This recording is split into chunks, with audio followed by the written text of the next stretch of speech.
Depuis novembre 2016, les patients atteints d'insuffisance rénale peuvent bénéficier, au centre d'hémodialyse du CHU de Rouen, d'une nouvelle thérapeutique, l'hypnose conversationnelle.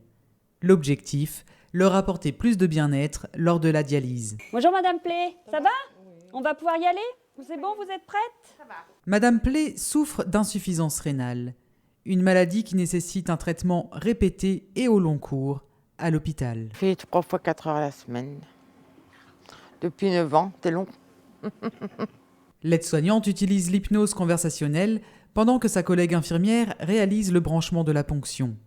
Cela permet d'amener la patiente dans un état de conscience modifié, en d'autres termes, de détourner son attention du soin vers un moment qui lui est agréable. Donc vous allez fermer les yeux, vous allez penser à quelque chose d'agréable.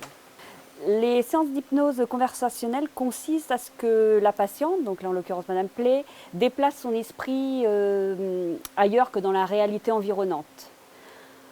Donc elle va pouvoir se projeter dans quelque chose d'agréable qui la détache un peu du désagrément de la séance de dialyse. On le pratique un peu à la demande, en fonction, on évalue le patient ou la patiente. Et donc en fonction des demandes, si c'est quelqu'un qui est angoissé ou qui a des douleurs pendant la ponction, on va le pratiquer au moment de la ponction. Si c'est quelqu'un qui va avoir des crampes au décours de la séance, on va pratiquer cette séance pendant la séance de dialyse, au moment où les crampes, et pour diverses douleurs, on va pratiquer au moment où le patient en ressent le besoin. Pour les patients, c'est stressant, ça peut être douloureux.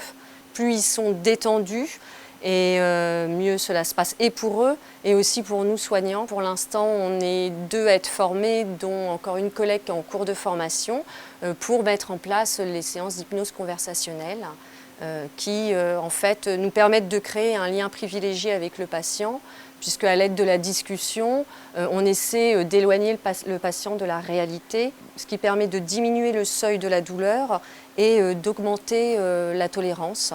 Donc nous, on est à nos débuts, mais c'est vrai qu'on a déjà des bons résultats. Alors Madame Play, quand vous allez le vouloir, vous allez pouvoir rouvrir les yeux si vous voulez.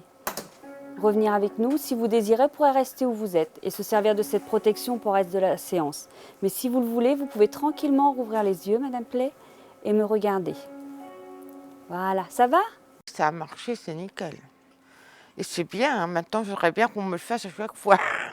Un soin individualisé en fonction des attentes des patients qui peut être réalisé avant ou pendant le soin. Une pratique qui se développe de plus en plus à l'hôpital.